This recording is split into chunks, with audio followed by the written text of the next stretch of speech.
Bruce Tarr, the state senator, and both of us wanted to come down and congratulate all of you for coming out tonight. What you're doing is tremendous. It's tremendous support for this family, for Victorio and Jill and Conte. And Karen asked us to come down, and we just wanted to let you know that because of what you've been doing and because of what Victoria's been going through, it's given Bruce and I an opportunity to research the different things that the state's doing to try to find a cure for this illness. And I can tell you, when Bruce and I see a large group of people coming out for something like this, it just warms our heart, because there are so many people that have so many challenges. And there was another young man named Reed Sacco who had a particular cancer, and his family and the community, much like all of you, came out. And today there's a $500,000 program at 3 different hospitals researching the illness that he had. And that's what all of you can do when everybody's working together. It was a young man no different than Vittorio. And so keep up the good work. We're going to find a cure. It's because of people like you. And let's remember, all of us together can do tremendous things. Thank you. Thank you so much, Ann-Marie.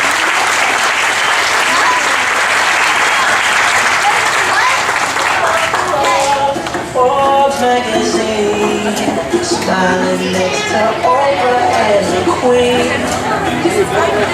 Oh, every time I close my eyes,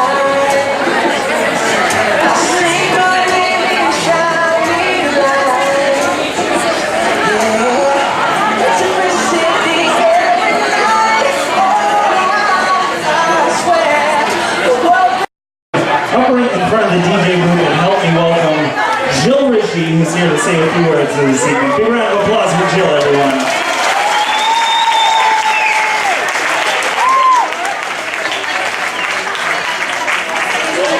Thank you for coming out tonight and supporting the Charcot-Marie Tooth Association. For those of you who don't know, Charcot-Marie Tooth is the most commonly inherited peripheral neuropathy, named after 3 doctors who first identified it in 1886. CMT is a disorder of the nerves that control the muscles. Peripheral nerves are described as being the electrical wires with an inner core, the axon, which is wrapped around an insulation in a sheath called myelin. If the myelin is damaged, it's type 1 CMT. If the axon is damaged, it's type 2 CMT. More than 50 different genes causing CMT have been identified.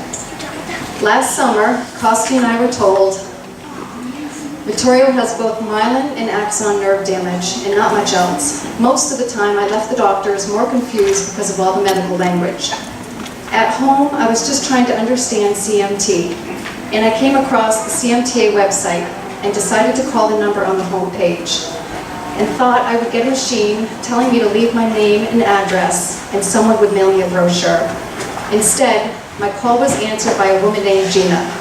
I told her Vittorio had just been diagnosed with CMT, and I was overwhelmed and didn't know what to do. Gina took over. She told me about herself and that she too was diagnosed at 14 and that her daughter had CMT. It was my first real conversation about CMT. Later, I called my mom and told her about Gina and that I was going to do something about this unknown disorder. Of course, I had to be sure it was okay with Vittorio. August 25th will be our 1-year anniversary as members of the CMTA. Last fall, I had to call 4 doctors to see if Vittorio could get a flu shot. It was the CMTA who gave me the answer. I learned about their scientific advisory board that supports the best peripheral nerve researchers, and that CMTA works with the National Institute of Health, the National Organization for Rare Disorders. I learned Vittorio could be treated by the best neurologist in the country, and I could have my questions answered by an expert in an hour.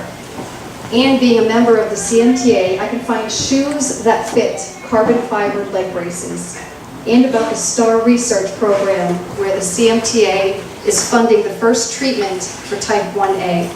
I've used all these resources to help Vittorio. On a recent trip to the emergency room, the doctors didn't know what CMT was. I had to spell it out. there are approximately 2,700 people in Massachusetts with CMT. Having a rare nerve disorder is hard. Having support from the CMTA makes it easier. I have received thank you letters and phone calls from the CMTA's CEO, Patrick Lively. He has an unknown type of CMT, and board member and University of Vermont grad, Elizabeth Owlett, and her son has CMT type 1A. And of course, Gina, who has helped me with everything. These individuals are dedicated to helping every family and every person affected by CMT. Before every fundraiser, I'm emotional. I'm overwhelmed by everyone's generosity. The baggies of change we counted at the Spofford Elementary School, seeing a student wearing a Masco t-shirt with the CMTA logo on it, Vittorio's picture on the front page of our local newspaper, and of course the headline, Freshman Raises 12K for Neuropathy Cure. It all comes back to me. So I remind myself that one day, and I tell this to Gina, one day I'm going to get the phone call saying the first treatment is available. And I'll remember everybody who helped us get there. Vittorio's played the lead role this past year becoming a spokesperson for the CMTA. I've listened to his humorous speeches, watched him in front of children and his peers, and when I read what he's written for the CMTA newsletter, filled with such purpose and resolve, it empowers me. Vittorio?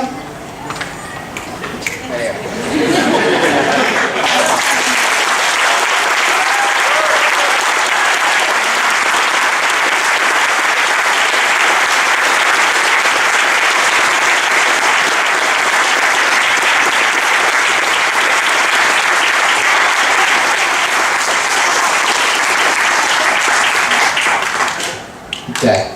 In order to save some money, we hired a guest speaker, myself, to speak at my own time. If you want a refund, go find my dad. I'm Vittorio, and normally I would come up here and introduce myself and explain what CMT is and go through my diagnosis. But I hope that if you're here, you've already heard that one. 365 days ago, I started the longest year of my life. And I can finally say that I survived the first year of captivity, living under a shark Ann-Marie tooth. I get asked, what's it like to live with CMT? And it's like nails on a chalkboard. You gotta try not to think about it. My diagnosis was the most interesting part of having CMT. All the big machines, and the flashing lights, and the beeping sounds really distracted from the giant needles and all the electric shocks. And I learned a lot of information that made biology class 1,000 times more interesting. And also made me the teacher's pet. The few perks of CMT are in the medical knowledge. I've had so many blood tests, I could probably draw the blood myself. All year I've spoken about CMT, but I never mentioned one major part of it, a hardship. I always try to be positive, and it usually works, but it's not always easy. And I first realized this during cross country. The physical pain was hard, but you can deal with it, and the mental pain is a little harder. I always pushed myself through the workouts, and I never sat out, but at every race, I'm always outrun by others who didn't even practice. And ski team too, I would lose the kids who had never been on skis before in their life. And it was a little embarrassing. Being halfway through the summer, the beach is a sore reminder of all my weaknesses. Trying to walk on the beach, especially, I practically have to jog to keep up with my friends. I thought I used up my bad luck during my diagnosis, but I seem to have plenty to spare. But most days, I don't dwell or even think about it, but that exceptionally hard day always comes. But CMT affects 1 in 2,500 people, so if I'm sparing 2,499 others from this hardship, I should be happy. And this year was great for fundraising. I got to visit my old elementary school, Spofford Pond. My freshman class sold t-shirts, and Brooks Summer Camp had a 2-day swim-a-thon. Each event I spoke about my disorder, and I got to show my leg braces and how they worked. This year I also met Gina Sweeney of the Shark Ann-Marie Tooth Association, and she was diagnosed with type 1A of CMT at age 14, and she shared her challenges with me. I met a few others with CMT at a Boston support group, and it was amazing, because everybody seemed to have a different issues with their hands or their feet. Regardless of my CMT, I plan to remain active in sports this coming year. I just recently signed up to compete the same triathlon I did last year in September. And this year I plan to train, a little different than last year. And I placed 150th out of about 300 competitors, so I just got to pass another 149 people to win.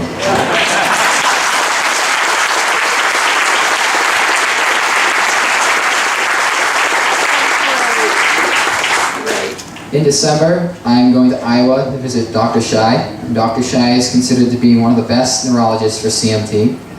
And just my luck, the first time I travel anywhere farther than Florida is for a doctor's appointment. My tests begin at 8 in the morning and continue until 5 p.m. And this time, I hope to understand what the doctor's talking about. There's one test I know that is very important that I haven't had done yet. And the test is to find out what type of CMT I have. And perhaps Dr. Shai can help me figure that out. 1 year is good, but 2 years is better. I've already laid out the battle plan for the future. Training for September's triathlon, also training for fall cross country, and more fundraising for the CMTA, and basically giving it hell.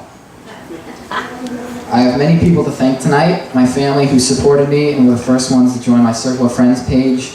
My friends who treat me no differently, and of course, my mom and my dad, my sister Emma. My mom began the journey into fundraising, and she manages it all. And my dad, whom I inherited my humor from, got me into the sports that I now love. And thank you to everyone at the marina and my friends for helping out tonight, and everyone who made the trip to Gloucester for the CMTA. Thank you very much.